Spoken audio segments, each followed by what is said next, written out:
So hello everyone. इस video में मैं मैक एड्रेस के बारे में थोड़ा डिस्कस करूंगा। तो मैक एड्रेस क्या होता है, कैसे होता है और कुछ डिटेल्स।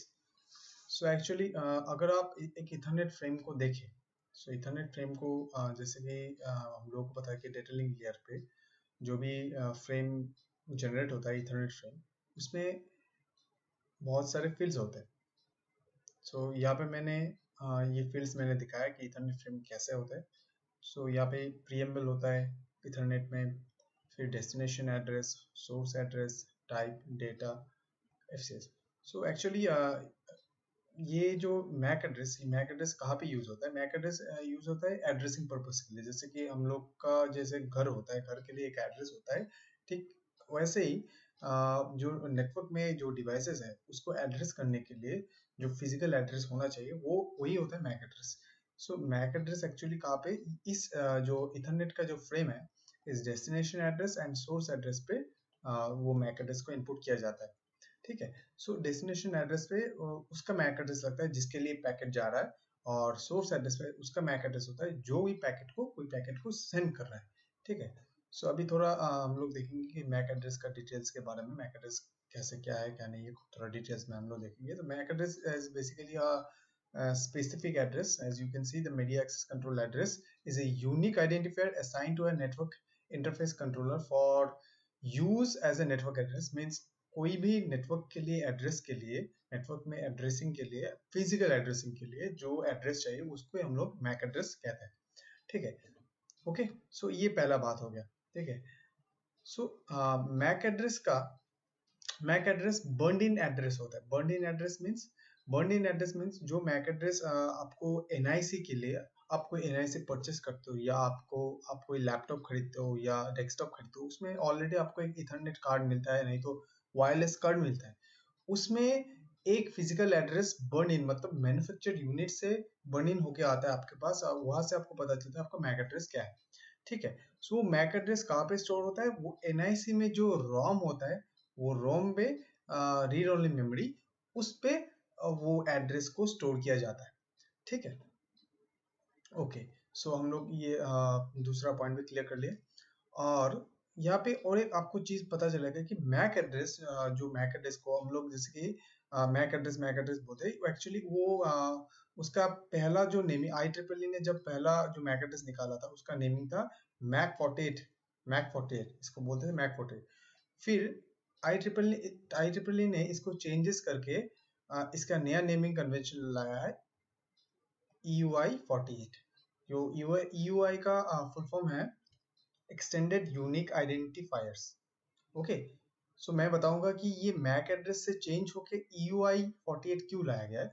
सो एक्चुअली मैक 48 यूज होता था सिर्फ डिवाइस जो एनआईसी होते थे, एनआईसी और कोई भी आपका जो नेटवर्किंग डिवाइस है उसमें जो एड्रेस, फिजिकल एड्रेसिंग के पर्पज से ही मैक एड्रेस को यूज किया जाता था, मैक 48 को यूज किया जाता था।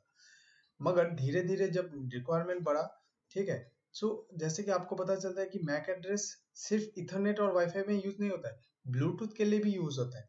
मीन्स ब्लूटूथ में क्या होता है, आप एक डिवाइस में ब्लूटूथ ऑन करते हो, उस डिवाइस में ब्लूटूथ ऑन करते हो, ठीक, ऑन करके सर्च करते हो एक दूसरे के डिवाइस को। तो ये ब्लूटूथ में कैसे डिस्कवर होता है कि एक दूसरे के डिवाइस में, वो मैक एड्रेस के थ्रू ही होता है। सो पहले जो यूसेज था मैक एड्रेस का, सिर्फ मैक प्रोवाइड करना था, मगर कोई डिवाइसेस को एड्रेस करना, उसके हिसाब से वो मैक एड्रेस को यूज नहीं किया जाता था। सो यहाँ पे कुछ पॉइंट्स मैंने लिखा हुआ है। The distinction between the EUI 48 and MAC 48 identifiers is the in name application only.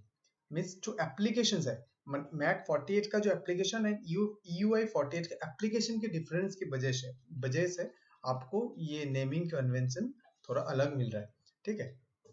सो जैसे कि EUI 48 यूज होता है जो 802 बेस्ड नेटवर्किंग है, उसमें यूज होता है, एज वेल एज आपको जो सॉफ्टवेयर एंड जो अदर डिवाइसेस है उसको आइडेंटिफाई, कुछ आइडेंटिफिकेशन के लिए भी ये आपका EUI 48 यूज होता है। सो एप्लीकेशन थोड़ा अलग किया गया है। IEEE ने जब मैक 48 मतलब यूज हो रहा था, तो उसमें सिर्फ डिवाइस के जो फिजिकल एड्रेसिंग के लिए यूज किया जाता था।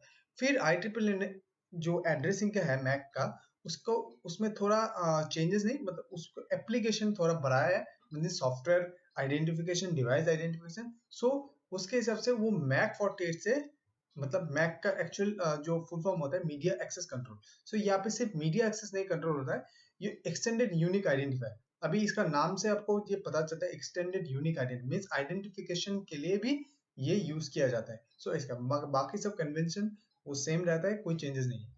सो अभी थोड़ा हम लोग मैक एड्रेस के बारे में थोड़ा और देखेंगे, एक मैक एड्रेस को डिटेल्स में एग्जांपल्स के थ्रू, ठीक है।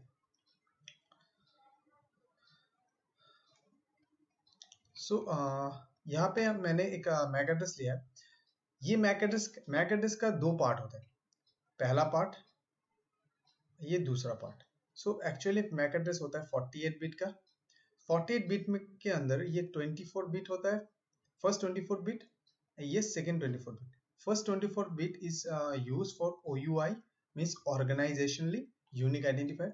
सो ये जो कोई भी NIC या नेटवर्क डिवाइस बनाते हैं वो इस आईडी को IEEE से खरीदना पड़ता है। ये यूनिक होता है वेंडर वाइज, ठीक है। so, एक वेंडर कोई एक आईडी ऐसे खरीदता नहीं है, जैसे कि IP वर्जन 4 में जो पब्लिक आईपी होते हैं तो पब्लिक आईपी खरीदना पड़ता था आयना से। सो ये मैक एड्रेस भी जो पहला 24 बिट है ये IEEE से वेंडर को जो मैन्युफैक्चरर है उसको खरीदना पड़ता है।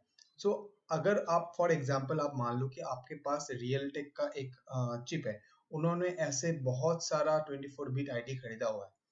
सो मान लो आपके पास दो ऐसे NIC है, ठीक है। दो NIC में आपको दिखेगा कि ये आईडी सेम है, 04EA56, इसका भी सेम रहेगा, इसका भी सेम रहेगा, ठीक है। सो इस आईडी से, ये पहला वाला आईडी से आपको पता चलता है कि ये मैन्युफैक्चरर कौन है।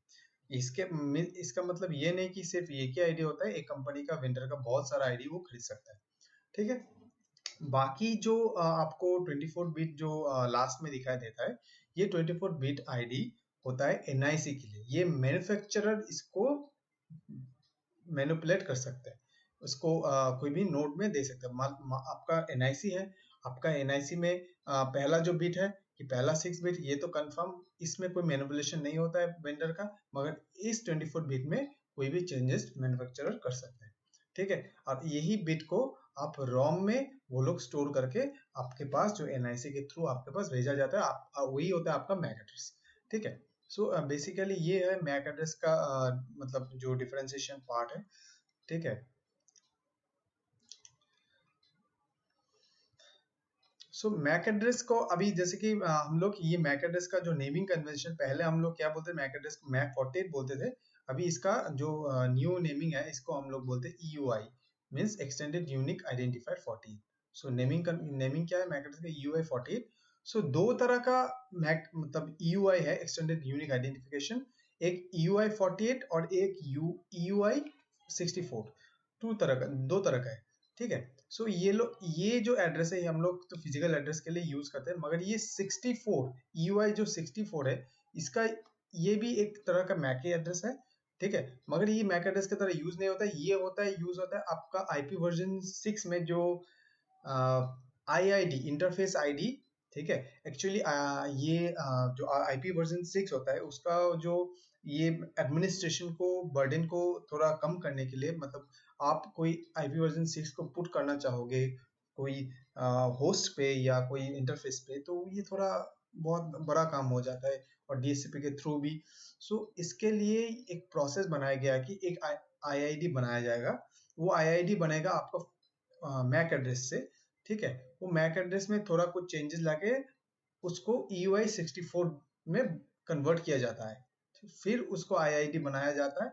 IID बनाने के बाद वो IP वर्जन 6 में फिट होता है, तो वो ही आईडी जो IP वर्जन 6 है वो यूनिक हो जाता है। तो IP EUI 48 मैक एड्रेस है और EUI 64 यूज होता है आपका जो इंटरफेस आईडी बनाने के लिए ये यूज होता है। तो मैं किसी और वीडियो में बताऊंगा कि कैसे आप EUI 64 से IP वर्जन 6 का जो फॉर्मेट है उसको कन्वर्ट कर सकते हो, IP वर्जन 6 में कन्वर्ट कर सकते हो, कैसे IID बनाया जाता है, क्या फॉर्मूला है, प्रोसेस है, ठीक है। सो बेसिकली दो तरह का होता है, EUI 48 होता है, एक EUI 64 होता है, क्लियर।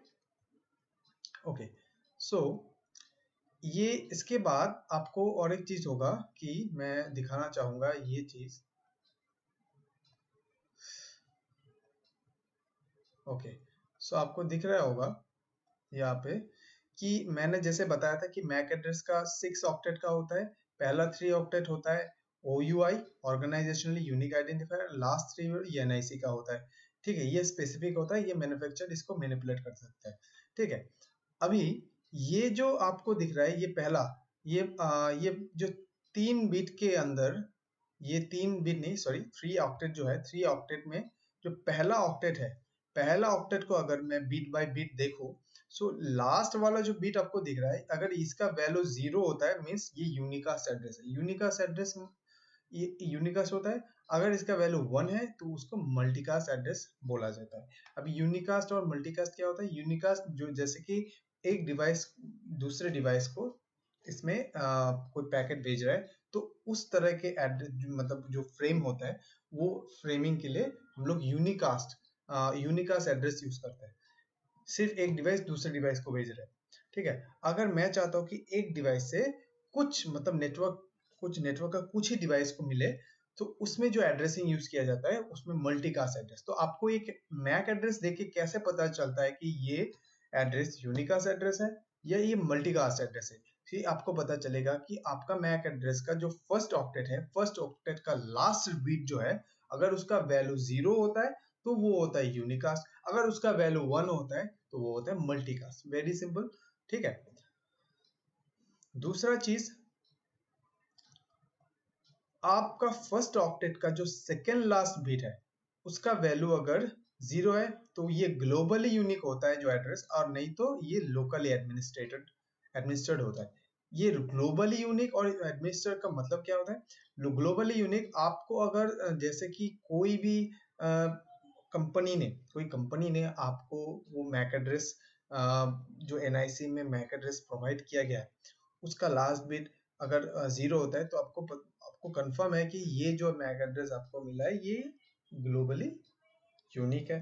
अगर ये 1 होता है तो उसमें चेंजेस किया गया है लोकली, कोई नेटवर्क एडमिनिस्ट्रेटर हो गया या कंपनी वालों ने भी चेंज कर सकते हैं। ठीक है,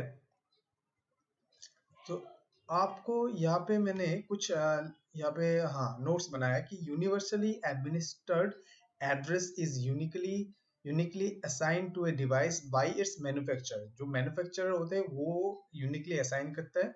the first 3 octet identify the organization that issued the identifier and are known as organizationally unique identifier. Yes, of course, the remainder of the address is assigned by the organization, and the second last significant bit of the first octet of the address is 0. So ये आपको 0 होने से पता चलेगा कि वो uniquely universally आपको unique है। लोकली अगर उसका वैल्यू 1 होता है तो आपको पता चलेगा कि is assigned to a device by network administrator. वो नेटवर्क एडमिनिस्ट्रेटर ने कुछ चेंजेस किए, नहीं तो वो बर्निंग एड्रेस को कोई ने ओवरराइट किया है, कोई चेंजेस किया है। ठीक है, तो इससे आपको पता चलता है कि एक एड्रेस ग्लोबली यूनिक है या लोकली कोई किसी ने एडमिनिस्ट्रेट किया है। ठीक है, सो आई थिंक मैंने इसके बारे में जितना बताना था मैंने बता दिया। अगर और थोड़ा एक्सप्लेनेशन चाहते हो तो ऐसे पता चलता है कि जैसे आपका जो मैक एड्रेस ये हेक्सा में होता है, अगर ये इसका बात मैं कर रहा हूँ तो ये फर्स्ट ऑक्टेट, अगर इसको आप 0 0 0 ये कन्वर्ट होगा 0 में, 4 कन्वर्ट होगा 0 1 सॉरी 0 सॉरी 0 1 0 0, हाँ 0 1 0 0, तो इसमें होगा। अभी ये लास्ट 2 बिट आपको देखना पड़ता है। अगर ये 0 मतलब ये 0 है मतलब ये आपका यूनिकास्ट है। अगर 1 होता तो ये एड्रेस मल्टीकास्ट एड्रेस होता। अगर ये 0 है मतलब ये यूनिकली मतलब मेरा जो ये एड्रेस है ये ग्लोबली यूनिक है, किसी ने इसमें मैनिपुलेशन नहीं किया, कोई एड्रेस नहीं डाला है। ठीक है, so I think this is it. इतने बताना था मुझे मैक एड्रेस के बारे में। अगर कोई क्वेश्चन है so please ask me on the comments. Thank you.